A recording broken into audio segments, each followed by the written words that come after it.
Well, like it's a benefit to know like where you come from and what kind of culture you come from, and like background, like am I French, am I German, am I this, am I that, am I like you have the answer to all those questions, and you don't sit there wondering, oh, who is this person, and what kind of life did they lead, and what are they, and what kind of foods do they like, and all those like simple little questions that you know about your parents that you wouldn't know about your biological parents if you knew you were adopted and didn't know them, or even like if you never knew you were adopted and somehow found out.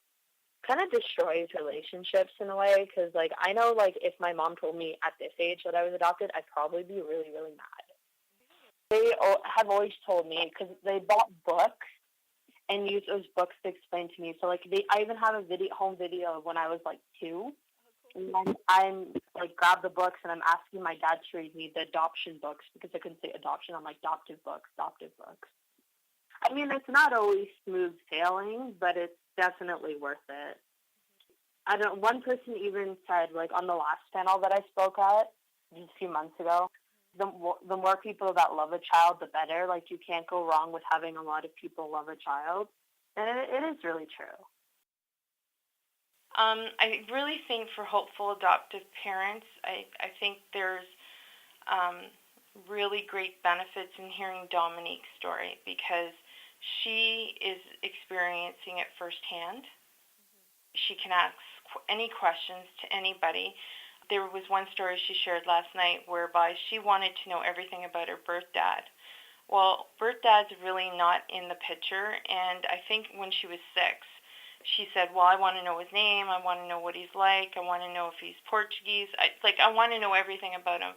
And I'm like thinking, oh my goodness, I don't know how this is going to go. But I said to Dominique, okay, write down your questions. And then what I did is I flipped it over to the adoption worker, and I said, okay, let's have a meeting, you and I, adoption worker. These are Dominique's questions. So we got together for lunch. So the adoption worker prepped her on what Dominique's questions were, because sometimes those are pretty sensitive. I don't like to catch her flat-footed, so I like to give her as much prep time, because this is her daughter she's talking to, right? So Dominique, being as young as she was, she just basically asked a few questions, and birth mom said she didn't know, and Dominique was on to pass the ketchup, please.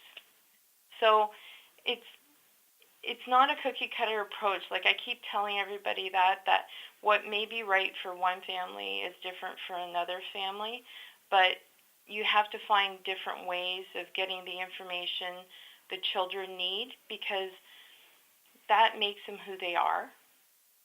And it's very important that they know that they can ask those questions, and it's not a taboo thing to talk about, because it's part of their heritage and who they are.